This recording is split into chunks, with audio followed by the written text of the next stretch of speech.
Good morning and welcome to Love Babs Love Talk on WNHH FM, New Haven's home for community radio.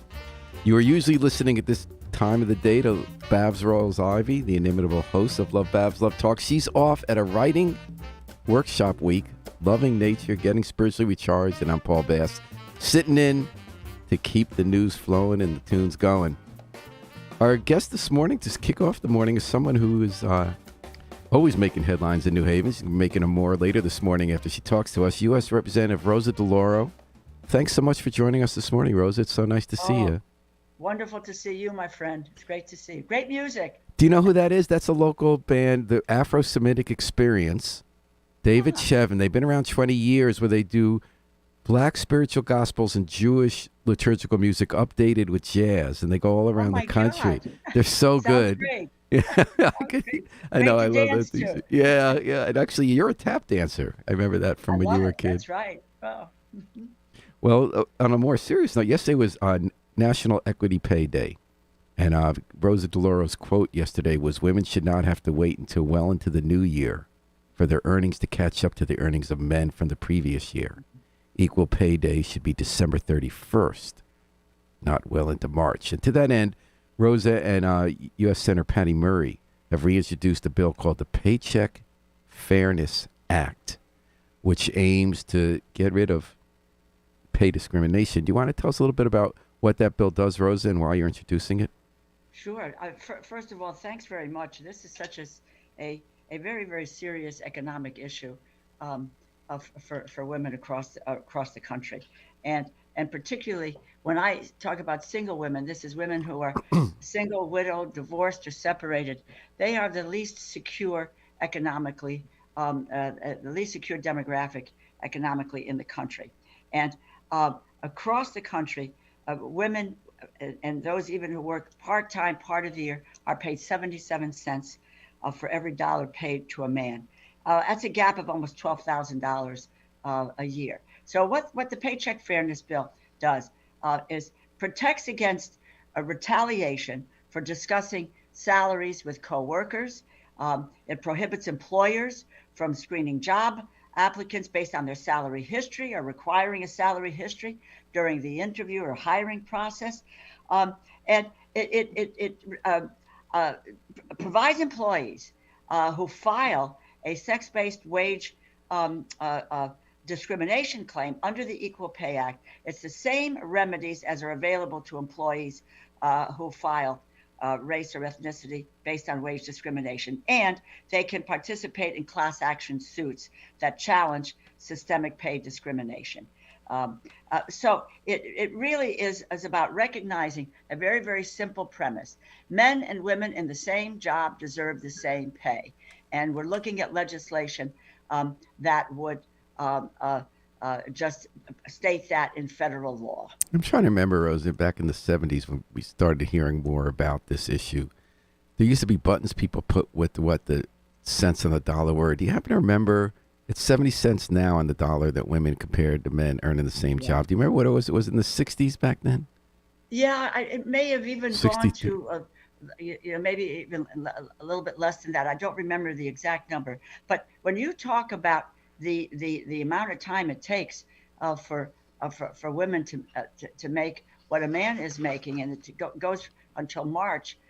For women of color, that is even a longer period of time, because the statistics about women of color are just unbelievable. It's white women, it's 77 cents for every dollar that's paid to a man. Black women, it's 64 cents. Latinas, 54 cents. Native American women, 51 cents. Asian Pacific Islander women, 80 cents. So we have moved, yes, but that's the pay gap still exists, Paul, and that's something that we have to really address and make sure it no longer exists. I don't think we should celebrate the Equal Pay Day. We need to get rid of it, and just make sure that men and women in the same job deserve the same pay. Rosa, why is it that women get paid less for the same work? Well, I think it's as much cultural as anything else. There's a sense that somehow women's work is less respected. It's less recognized as value um, in our country, and it is long past due that this mindset, changes. Now, when I talk about 77 cents on the dollar, there are only two professions where this is not. The military pays men and Wow. women the same, except for Wow. combat pay.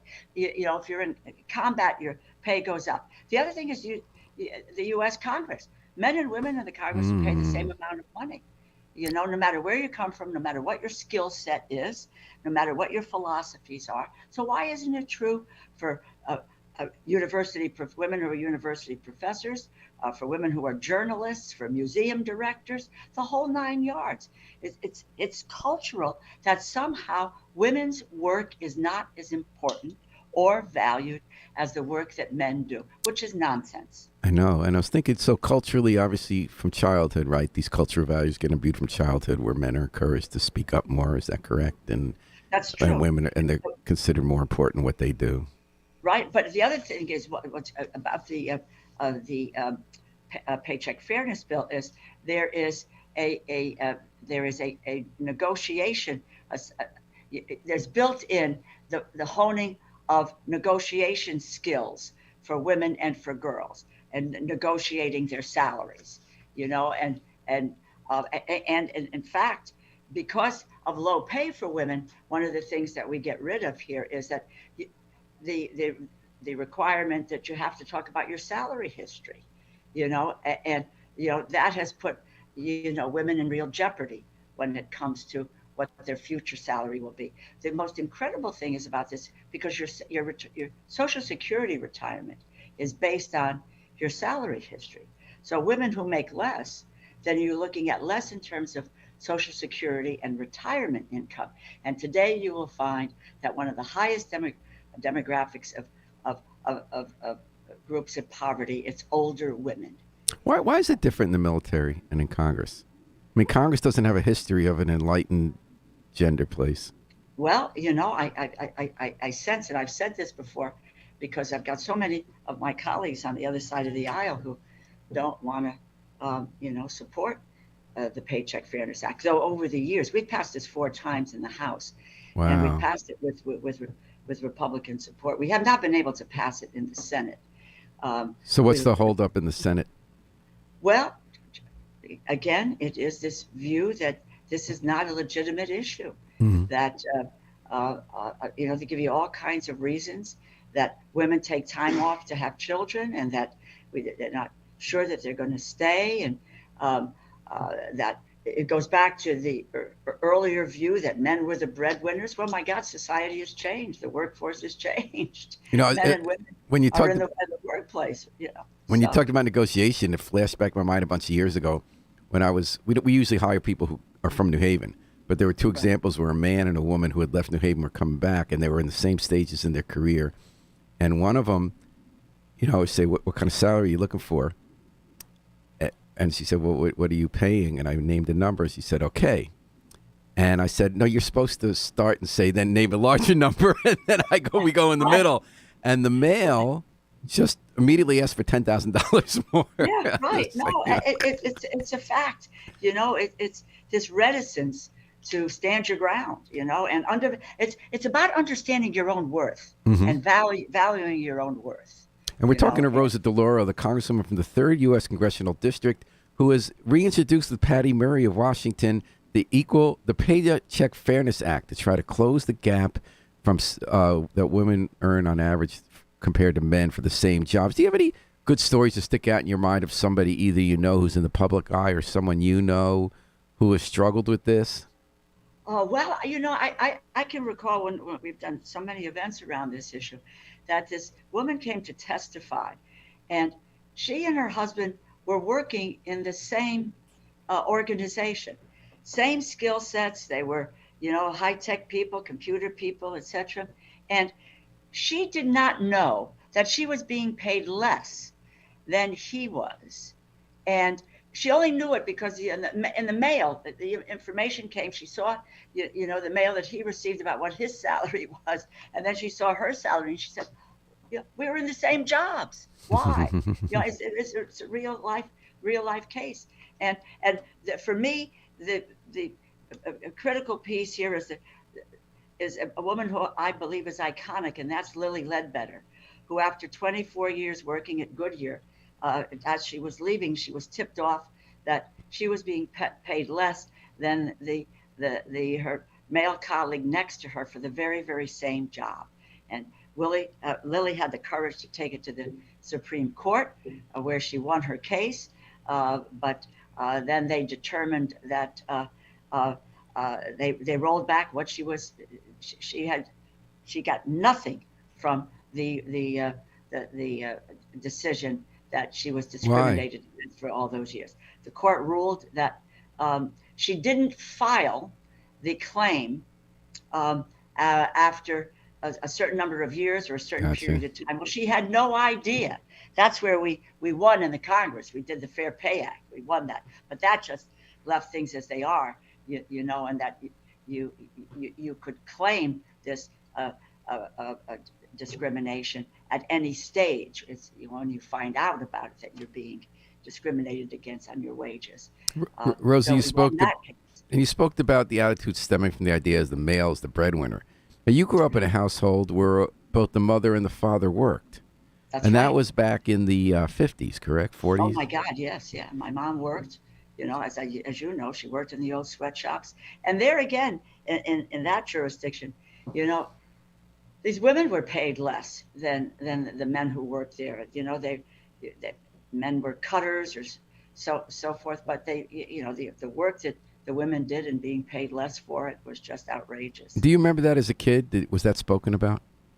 I know that my mom was a garment worker, and she was the garment workers union. So in that instance, the workers' rights and workers' protection, particularly there was workplace safety, and that So I don't recall all of it, but I do know that she would later talk to me about how women were underpaid. When I think about how women are paid less now, I'm also thinking about the impact of the pandemic. So a lot of women were working in frontline jobs, but more women than men, if I'm not mistaken, did drop out of the workforce during the pandemic for whatever reasons, because of the nature of their jobs or the kids they're taking care of. And now they're re-entering the workforce, as I understand it, in larger numbers now because they were out more. They're re-entering the workforce at a time when the Federal Reserve Bank is trying to act as much as it can to stop wages from rising because they believe that's part of what's fueling inflation. Do I have that right? And is that like a double whammy for women's wages? Oh, it's a double whammy. And first of all, to say that women didn't opt out of the workforce during the pandemic, they were pushed out of the workforce. And in addition to that, one of the biggest reasons was childcare. Right. And not the accessibility to childcare. But now they are entering the workforce now with greater growth, and it's more about single women. But still, the pay is 77 cents, and that's what has to change. I just mean, in addition to what you're doing with the bill, I'm wondering if the impact of Federal Reserve decisions is also going to hurt women when they're coming back, because there has been this rise in wages, and Robert Reich has been writing about how they think that we have this conventional wisdom now that it's bad when labor costs rise because they fuel inflation. And he argued it had more to do with deficits rising from that taxing corporations and high earners enough. Do you have any thoughts on that, and if this factors into this issue? Well, I think it does factor into the situation, because there's the view that you can, hold back on wage increases, and then as it is historic, that women are at that that lower end of the scale where they don't feel that they have to pay, women is what they're paying men, for the same job. So it absolutely plays into, what the, what happens. The fact is that now, though, I think that there's greater understanding that we have to close this wage gap. First of all, with regard to wages, one of the biggest problems that have been facing workers is that their wages have not risen as much over the years. Commensurate with and that's men and women. We've not seen wages increase, and that's one of the biggest problems that we have today. And that's where it's more than a pay gap. It really is income inequality. And you're really talking about over the whole generation that wages have risen less than inflation. during the pandemic, they did rise, which I think people like you and me cheered that was Right. one positive aspect, and that was seen as a negative by Right. Federal Reserve and economic And policymakers others. because Right. they believe Yeah. that that's one driver of inflation, which Hmm. makes me think about how do we monitor GDP, gross domestic product, how we factor in whether it's a good thing that wages are up. But Hmm. but another question I had for you was prospects of passage. So is this, you said this is the fourth time you've introduced the bill? We passed, You yes, passed it and in we the House passed it four four times. times in the House. Where it's run into difficulties in the Senate. We came very close several years ago when we were 2 votes shy, and but for that, and there were, two women members of the Senate who voted no, and that would be the law of the land. So in any case, um, uh, it's going to be harder to do with, uh, though, we now have, oh my God, well over, close to the 218 uh, votes that you need to pass a bill.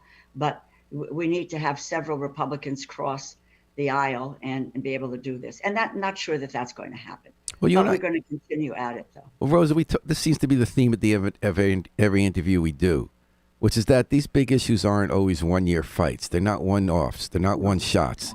You keep raising an issue, raising a bill year after year, and sometimes you might go backwards for 1 year and then take 2 steps forward the next. We talked about with the earned income tax credit. We talked about it with gun control measures. Do you see this too as something that happens over a long time if people who are leading the charge on it just continue to do the groundwork, raising it No, year you, after you year? have to.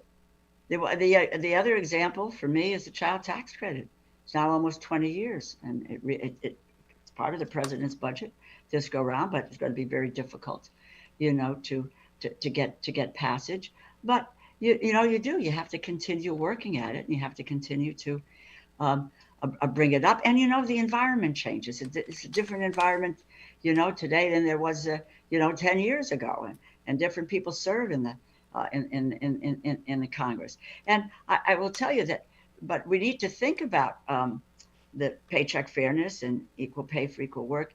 It's as part of um, what I call a new social safety net, which includes paid sick days, paid family and medical leave, uh, the child care, bringing the cost of child care down, talk about wages, and it's mostly women driven, is that child care workers are paid nothing. It's a pittance. And that's been a We have subject to of think, rallies here, as you know, in New Haven, and trying to get yeah, more from the state on that one. Yeah. exactly, and you got wage theft prevention, and the child tax credit. This is, my view of, what is a new social safety net that we have to be advocating, and we have to continue to do it. You can't stop, and you can't get tired. Well, you've never stopped. And I Well, know it's a little tougher this year than when it was you guys were in the well, majority just a few months ago and you were the head of the yeah. Appropriations Committee. Maybe that'll come back in 2 years. You're here two And I years. promised to let you go. You're busy today. You're in town. You're going to do something in neighborhood housing services about money you That's got right. for affordable housing. You're meeting with all the mayors in the area to talk I about the am. Biden budget. And tomorrow you got a live interview on my favorite news outlet for political and government news in the country, Punch Bowl. Uh-huh. That's And right. that'll be interesting. And the whole country will be hearing from Rosa DeLauro tomorrow, all the people who follow politics up close. So, Rosa DeLauro, representative of U.S. 3rd Congressional District since 1990. It's Right. a real honor to interview you every time, and thanks for making time for WNHHFM this morning. It's wonderful to be with you. Take care, and best to your family as well, Paul. You Take too, care. Rosa. Bye. Bye-bye. And you're listening to Love Babs, Love Talk on WNHHFM, New Haven's home for community radio. Tee up some music for us here. Babs Rawls-Ivy is on vacation. She's at a writing workshop. And she's getting some inspiration, she says. She's been posting pictures about how great the nature is. And when she comes back, I think she's going to be revved up. We're going to do some local headlines and some national headlines. I'm just trying to find us the Grits King song. There we go. That's Grits King. He's a local jazz musician who I think's done a really good job, and his new album is called Saving Time. And that's him playing in the background there with Saving Time. I thought I'd catch you up on some of the local and national headlines this morning. In New Haven, there's a showdown today on affordable housing coming up. There's a tent city. Homeless people have been living by the boulevard and the West River. It's been the subject of much debate in town because the city has struggled with this. They don't want to look like they're evicting people from land who say they have no place else to go and erecting tents. But they're worried about public safety. You know, people have these tents and they cook in them. You can have fires. It's public land. There are definitely public health concerns with people who... Excuse me? What are the public concerns with people who camp out there and whether they're going to get hurt?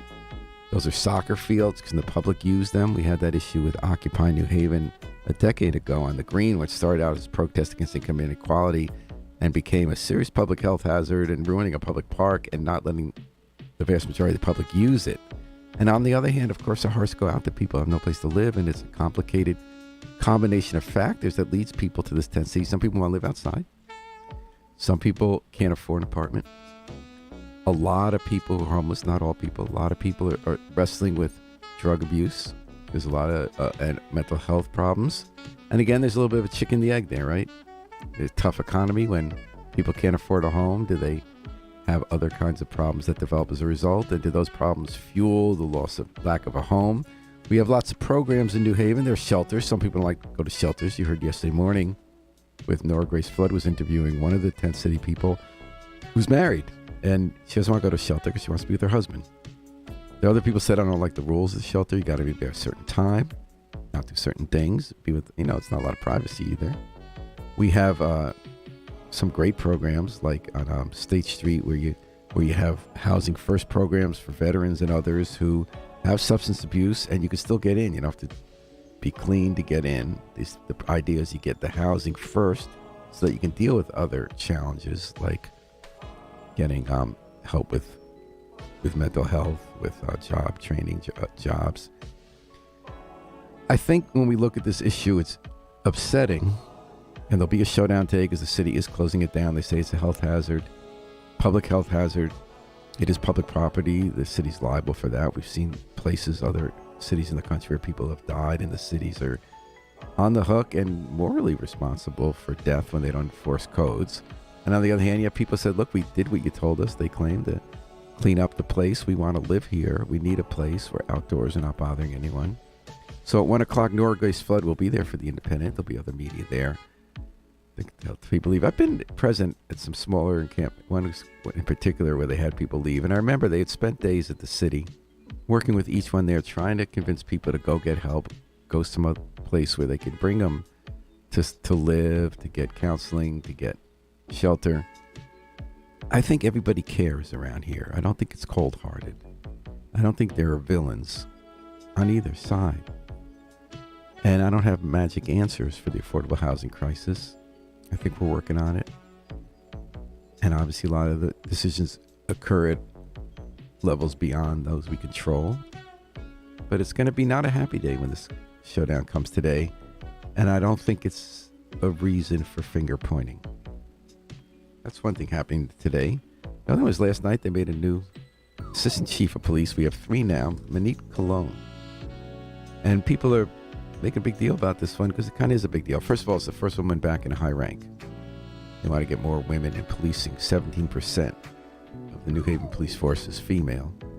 The chief, Carl Jacobson, said he hoped that in naming Manit Cologne, he named her because she was qualified, has done so much in the department, but he's also hoping to inspire more women to apply to become cops. Manit herself, she hails from India. She speaks Punjabi. She's a Sikh. And she said she hopes that inspires people from her background and similar backgrounds to also consider being police officers to be part of the system in America rather than just being dealt with by the system. I remember being at one case where she was in an apartment on the East Shore where I think it's Punjabi, a Sikh, I'm not sure. Someone spoke Punjabi. His family, a guy was shot who runs a convenience store. And Manit was the one in the room who could, she has a good manner too. So it's not just that she speaks a language. She cares about people. And I remember she was doing a lot to work with that family that day and keep people okay. She's also got good experience. She started working a beat in the Hill. All New Haven officers started walking beat. She knows patrol well. She's been in charge of several neighborhood districts of policing. She oversaw the, and by the way, that was Grits King doing Saving Time. As we're here on WNHH FM talking about the local headlines. So she ran the Westville Policing District for a while. She ran Dixwell and mostly New Hallville and East Rock, which for some reason is one district. She's also been a detective for many years. She was in robbery and burglary. She ran that unit. She was one of the first women to do that. She also did special crimes, and that's kind of a euphemism for when kids get raped, the saddest cases, and other kinds of domestic violence, family violence. And she did a lot of work on that. And I've seen her with kids. She's very good with kids. And she's also run internal affairs, so she's known about fairly hearing the public's complaints, taking those complaints seriously, being fair to cops as well, focusing on the evidence, focusing on the rules, not making it personal. And she's respected. People feel she's done a good job on that. We were talking yesterday with Mike Lawler, who's on the police commission, and once a professor once at University of New Haven said he's been very impressed. We heard from Senator Ross Lee, who ran the civilian board, say the same thing. So I think this one's a win for New Haven, folks. And I think we got a really good newish team running the police department after a pretty sad chapter in the department, going back toward our old 70s and 80s style of beat-down policing.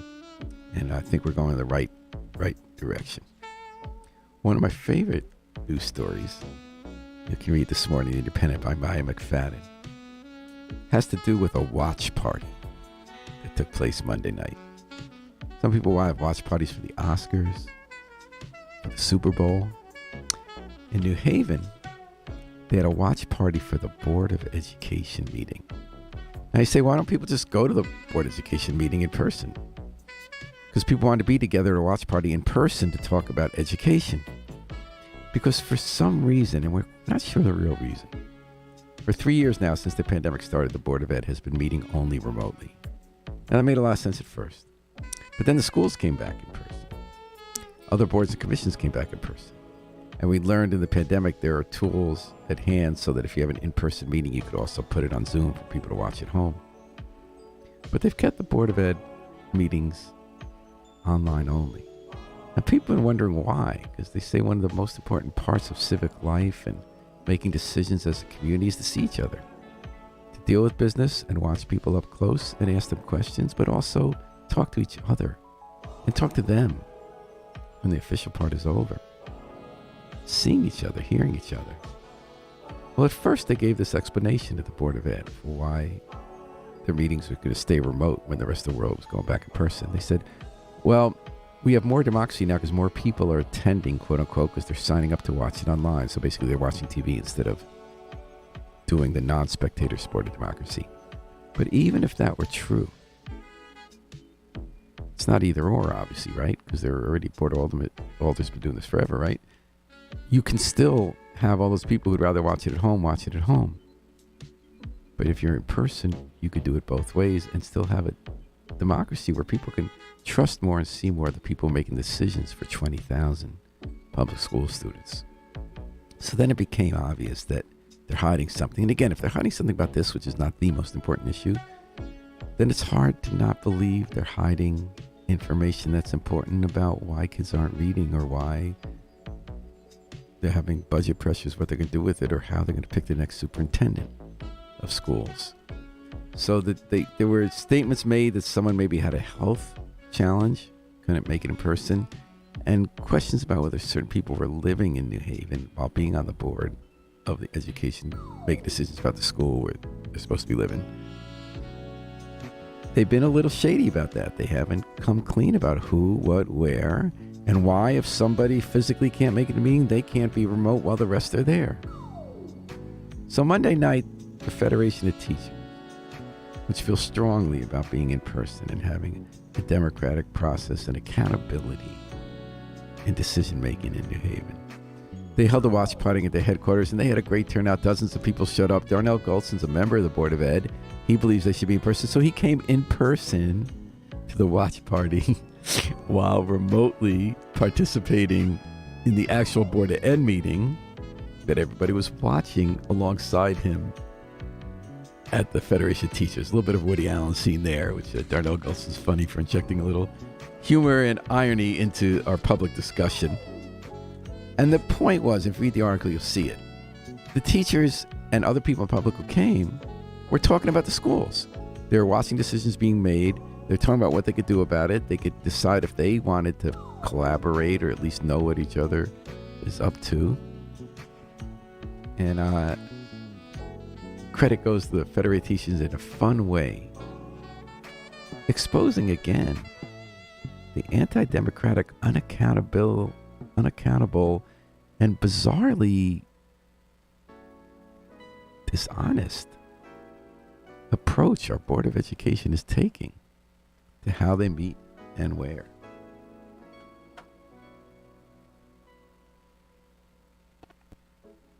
And that's, you've been listening to Grits King, Saving Time, on WNHH-FM, and I'm Paul S. I'm filling in today for Babs Rawls-Ivy, who's usually here. Love Babs, Love Talk every morning. She's our star host. She's spending the week at a writing workshop, getting inspiration from words, from other writers, and from nature. That's what I've been getting from her social media and text. So there's other news happening today. We found out that they have new figures on how much of the property is tax exempt in New Haven. How many other... So that's always a big issue in New Haven, right? Because we have big nonprofits. Yale's the biggest, but it's not just Yale. But of course, Yale's the biggest property owner. And because we have so much tax-exempt property, we can't tax it. So the rest of us who either own or rent houses, have businesses, pay the gap, which has always made our taxes higher than people in wealthier communities. We get more money now reimbursed from the state for those tax exemptions, but it's still a big deal. Well, the headline in The Independent was that 55.53% of our real estate is tax exempt. Well, that's a lot. I don't know if you see anybody else with that much in Connecticut, at least in the larger cities. But actually, I think to me, I said, it's not as much as it was. Because 2 years ago, we were 60%. And that had been growing up to 60% when we heard that. That was a head shaker. Then we reassessed our property. And we discovered that still there was a growth in how much nonprofit owned property, tax-exempt property there is in town.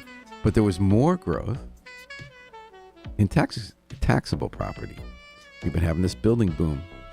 Market rate apartments for the most part. Some offices too, tech towers, 100 College, 101 College. There's going to be another one now in the 10th Square, as they call it, at the old Coliseum site. And I'm hearing rumors there'll be yet another one right by those two College Street towers, the old College Plaza. And the housing, as you know, is all over the place, especially downtown, Worcester Square, East Rock, but all over the place, Dixwell. And it's continuing. So that's a good thing, right? Theoretically. Because theoretically, the more property we have that we can tax, the more money we have for our schools, for our police, or to make taxes not so high on everybody else.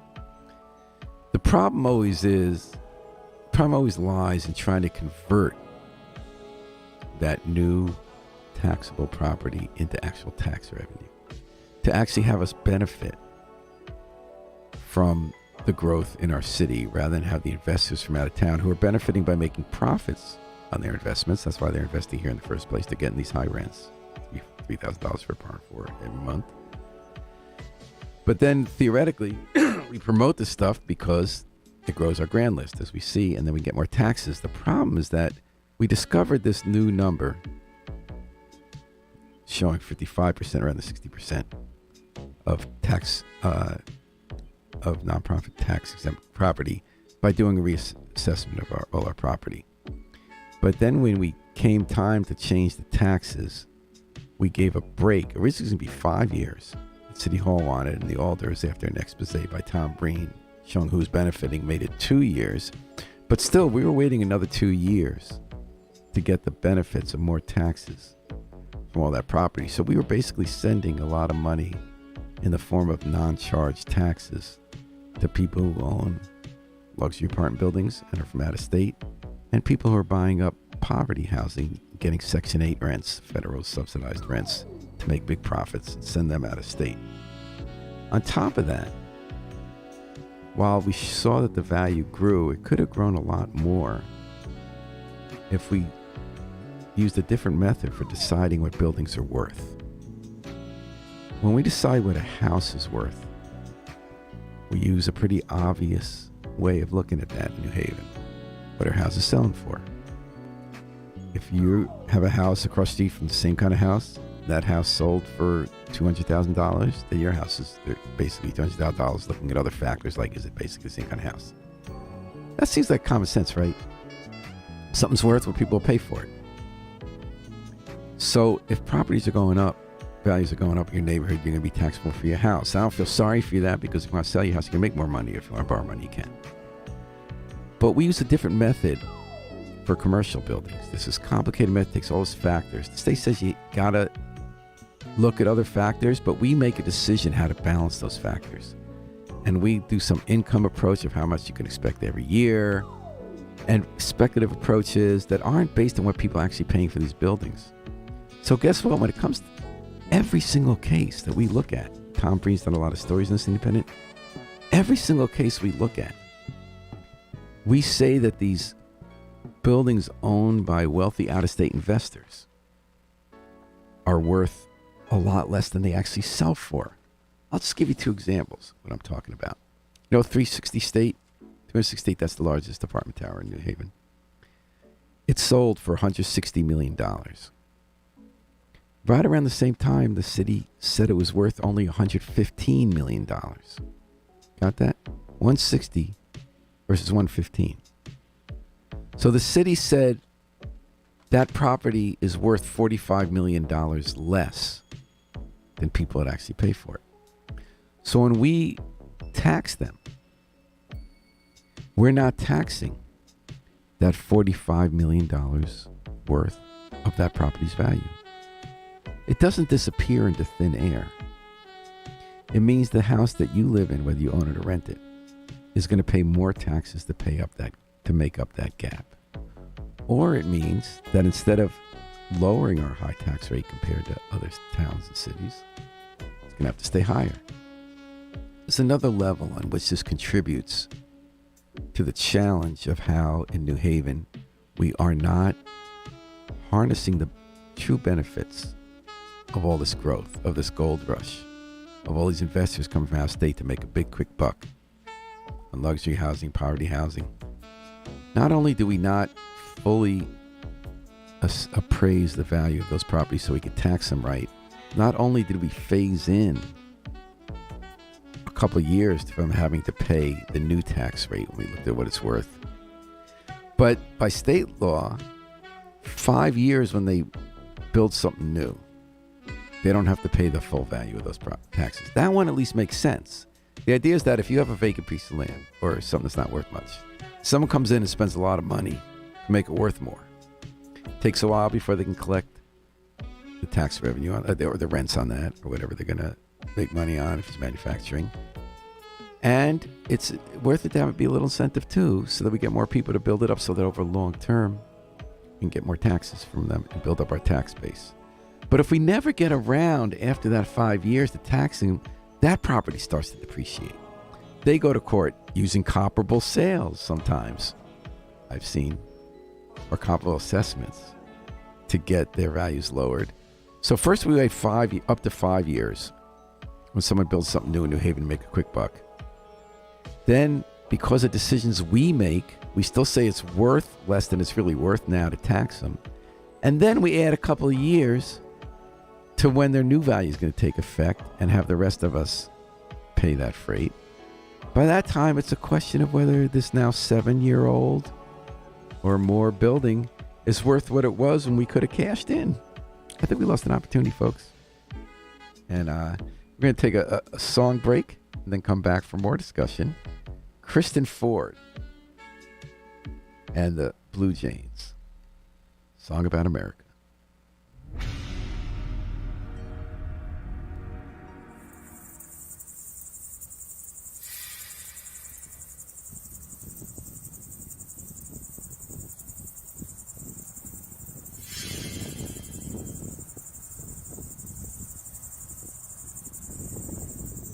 Came into this world with nothing at all.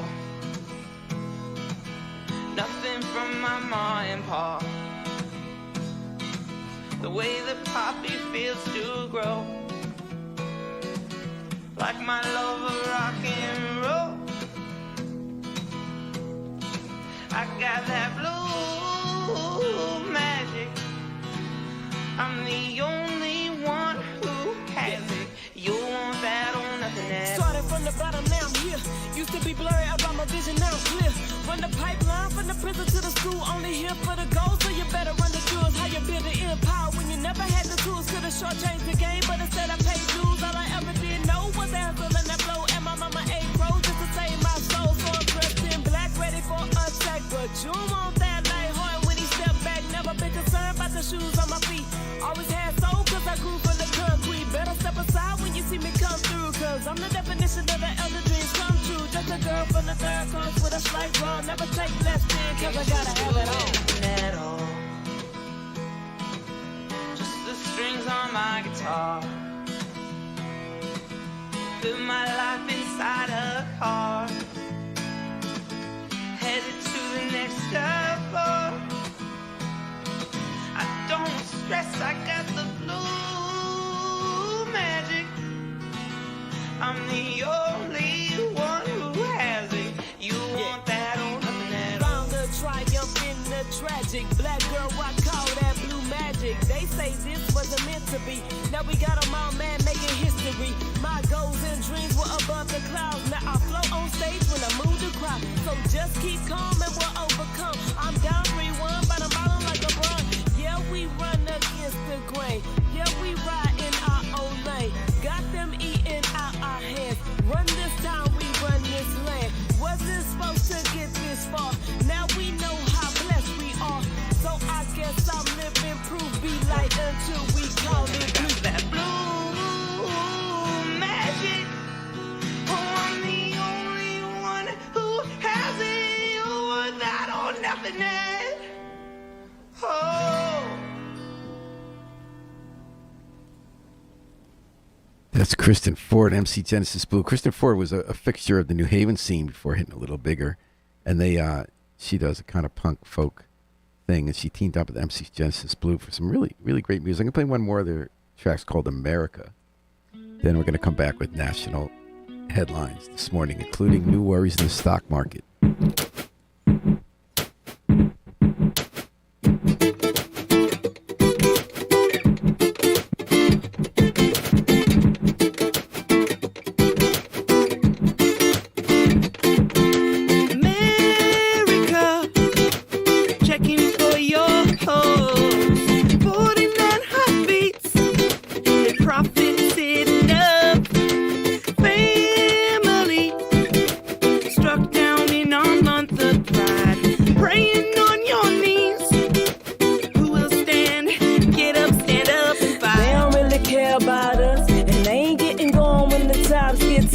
And they ain't trying to shine all the diamonds in the rough. I think it's time to take a stand. Enough is enough. Call they bluff, cause I don't think you really understand. If we come together, we don't have to blame the man. Don't need no 40 acres, just give me the whole land. Diversion is created just to see you from the plan. Goddamn, I'm just trying to spit the knowledge, take notes. How you sink a ship when you're in the same boat? Try to hit a stroke, but we can't stay afloat. Something's out of order, but they swear it ain't broke. That's a joke, cause we ain't even got the same rights. And even if I get it, gotta put up a fight.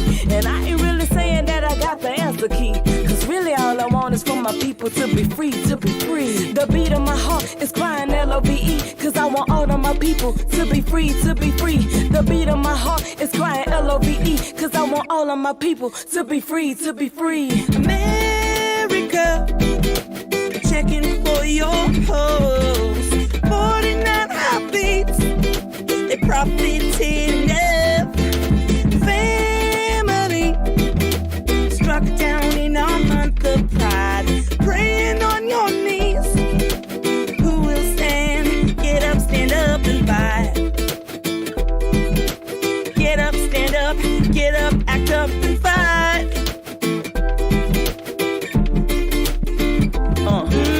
Black, white, brown, multiracial and Asian, but none of us were here until they took it from the natives. Then we turned around and had a nerve to be racist. justify the use of religious discrimination. Now the terror got us in the palm of their hand, but we can't get together to create a counter plan. Violence, silence, rising riots, innocent dying, government lying.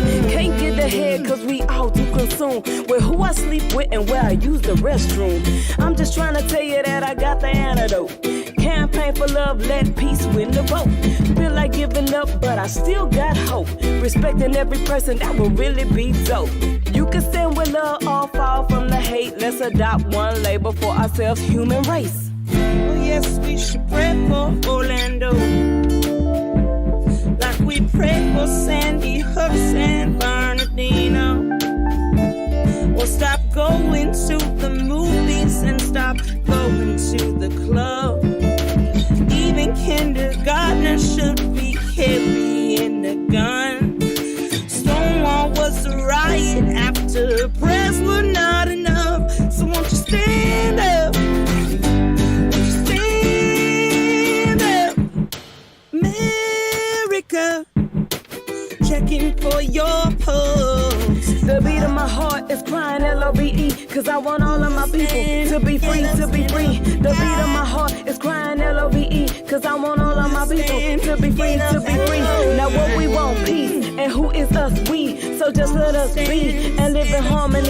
Now what we want, peace, and who is us, we. So just let us be and live in harmony. Who is us? We, says the Blue Jays. That's New Haven's familiar Kristen Ford and MC Genesis Blue as the Blue Jays doing America here on Love Babs Love Talk, WNHH FM, New Haven's home for community radio. This is Paul Bass filling in for the great Babs Rawls Ivy, who's off this week doing your morning. So as we hear from Grits King again in the background, we talk about some national news. There's a number this morning that if you feel, every day we have to freak out about something, right? We have to figure out, and often that's part of a problem. Modern today, the news cycle with the algorithms of such news organizations, they have to try to get us to freak out all the time. But sometimes something is going on. We got to figure out whether to freak out or not. And it can have real consequences. It can cause other bad things to happen that might have happened if we hadn't freaked out. Now, you might have guessed that I'm talking about what's been happening with the banks, right? Friday and Sunday, within 3 days, 2 banks failed in America. One was the second biggest bank failure ever in our history, Southern Bank in California. I'm sorry, not Southern Bank, Silicon Valley Bank, and Southern Bank in New York. Now, in each case, it was important, and they did the right thing. You heard it on this show on Monday with George Perez, the state banking commissioner. You had Joe Biden going out Monday saying, don't panic. These are isolated cases. Depositors will be made whole, even if they had deposits that were beyond those insured by the Federal Deposit Insurance Corporation. They wanted people not to panic because there wasn't reason to panic that thinks banks would need to have a run on them and start failing unless everybody thought they would. That's how panics start, right? Now, often there are real reasons behind it. The 2008 crash had to do with all these subprime loans that were just generating fees for people writing them, but they really weren't worth anything, so the bill comes due, right? So there are some factors that make always at any time, like now post-pandemic and the war in Ukraine, that make, and high interest rates that challenge the economy. That always happens. We've built, learning from past disasters, safeguards in place, like the FDIC insurance, to try to prevent this. But now people are worried about that panic. So Monday, they spent all day saying, don't panic. Meanwhile, on Monday, people were mildly panicking. And what they were focusing on were the regional banks. So the big banks were doing okay, said we're not going to fail. The smallish banks mostly were not failing, but there were some cases where the banks might have a particular reason, right? Like Southern Bank, which was heavy into crypto exchanges. But they were worried about the medium-sized banks, like in New Haven, regional banks. They're based elsewhere, but they're pretty big, and their big presence is in New Haven. I'm thinking a Key Bank, right? That was once New Haven Savings Bank. It was Mutual Bank. Got bought a whole bunch of times. Now it's owned by the Hell Bank. Key. And if they failed, obviously that'd be a huge deal. So they were one of the 3 banks nationally that regulators were watching on Monday saying, look at their price plummet. People worried that they had their own problems that were different from Silicon Valley Bank and Southern. And the share price, a quarter of the whole value of Key Corporation, the parent of Key Bank, they lost that quarter of their value on stock trading on Monday. So people were freaked out. Then everyone exhaled on Tuesday because there's that whole cycle. with the algorithms and the organization, are they going to make news organizations? They're going to make us freak out about everything that happens in the economy. So everyone breathed a sigh of relief on Tuesday. The bank's shares recovered. At Key, they got, I think, 14% back of their value, and everyone says we're not going to have these runs in the banks. Don't worry about it. And people like our business who had deposit these places thinking, do we need to move them?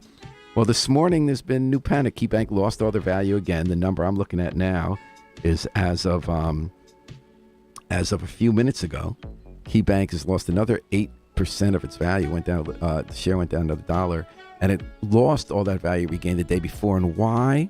Because there are the contagions in the financial markets. Credit Suisse, a bank in Europe, which also does a lot of business here, you'll see they do the mortgages and a lot of the sales in New Haven. They lost 20% of their value at the opening. And again, their problems aren't the same as Silicon Valley Bank, not the same as Southern Bank. It's not crypto. It's not using a lot of money in startup and investing them in the wrong way in U.S. Treasuries that didn't work out well with rising interest rates, right? There are always specific reasons in each case. But now there are concerns about the stability of that bank because of a history of mistakes they made.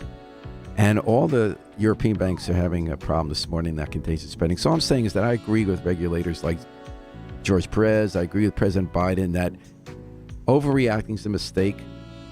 We have a lot of safeguards built into the system. But this morning's news makes us reason to be a little nervous about the financial system. We don't want to have a repeat of 2008. History doesn't repeat itself the same ways, right? 2008's crash from subprime mortgages was not the same reason as the 1929 collapse on Wall Street. The reasons are a little different now because of the brew of factors with the rising interest rates in the war in Ukraine and when we have supply chains, but also the decisions by individual banks how to protect their assets.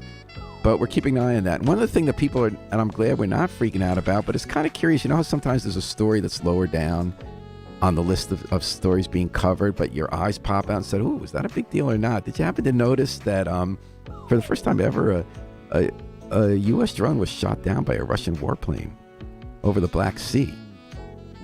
I mean, that seems like the kind of thing that can cause a lot of trouble, too, looking at history, what kind of incidents, because everyone's been worried about whether the war in Ukraine is going to metastasize into a bigger conflict.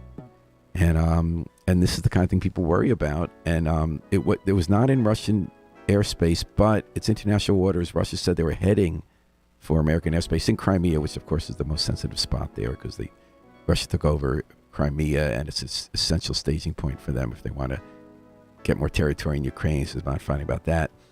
What was interesting to me is that of course the U.S. objected. Russia said we didn't do anything wrong. They even denied shooting down the drone at one point.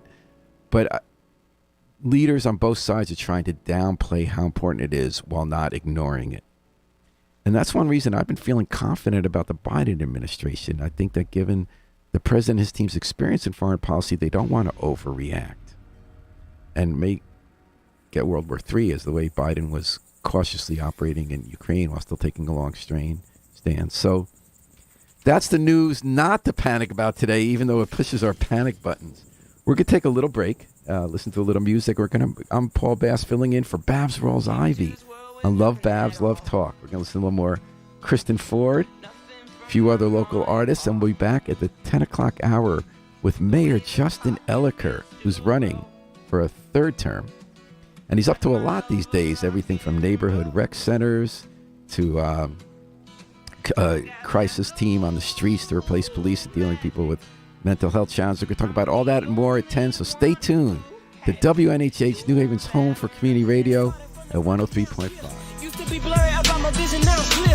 Run the pipeline from the prison to the school, only here for the goals, so you better run the jewels. How you build an empire when you never had the tools? Could've shortchanged the game, but instead I paid dues. All I ever did know was the hustle and that blow, and my mama ate crow just to save my soul. So I'm dressed in black, ready for attack, but you want that light heart when he stepped back. Never been concerned about the shoes on my feet. Always had soul, cause I grew from the concrete. Better step aside when you see me come through, cause I'm the definition of the elder dreams come true. Just a girl from the third comes with a slight wrong. Never take less than, cause I gotta have it all. Just the strings on my guitar. Put my life inside a car. Headed to the next stop.